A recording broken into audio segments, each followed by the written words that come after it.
I was just wondering how you felt like queerness or sexuality has like interacted with your mental health. It's a really interesting question for me. So I was raised really Catholic, like church going Catholic, school Catholic, all girls high school Catholic.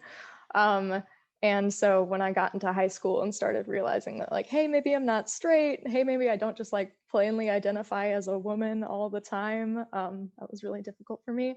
And I felt like I was wrong and different and also like very, very alone, which I think is one of the most difficult things with mental health is just when you don't think that anybody else is going through a similar thing. I think queerness is something that's really brought me into community with a lot of other people in a way that I don't experience in a lot of other ways. And so in that way, having a sort of set of people where we had the shared experience around queerness or questioning or trying to figure ourselves out gave us also a set of people where we could talk about, we were talking about serious issues already with like who we are as people and how we were interacting with the world. And so then mental health conversations came pretty easily with that. So I think that queerness is related to me most clearly to mental health just through this sense of community that it can build. Yeah. Was that community, do you feel like um did a lot of like those conversations happen like in person or over text or like where were those conversations happening?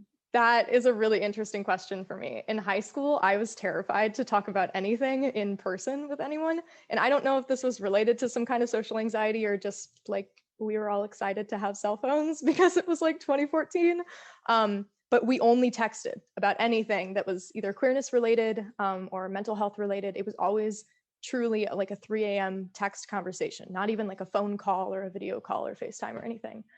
We were texting each other for hours at a time in the middle of the night, in the dark, in our bedrooms, like closed away from everything else. I think that some of it was that we didn't feel comfortable expressing that out loud at school, either because of some of the rules or some of just like the social stigmas and the culture there. But yeah, no, it was these like weirdly silent conversations that would happen in the middle of the night. And then the next day we would pretend that it never happened. Interesting. Kind of looking back, are you kind of happy those conversations happened that way or do you I don't know. Yeah, it's tricky. I'm happy that they happened at all. And it seems like at the time that's what we were comfortable with doing. And we sort of all set our boundaries there. And so I'm happy that we had the opportunity to talk in some ways. And I've also found out since then too that just writing down words for me is a really great way for me to process. So maybe it would have been also useful for me. I was really consistently journaling at the time also, and texting probably felt like a sort of more social extension of what I was already doing with journaling.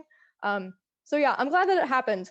I think it would have been really great if we could also sit down and have a conversation in a room together and actually use our voices, because I think there's something really powerful about speaking things out loud. That was something that I found with a lot of my queer identities. As soon as I sort of figured something out about myself, I had to like say it out loud. It just like lock myself in a room and say it out loud for me to really like believe it and internalize it.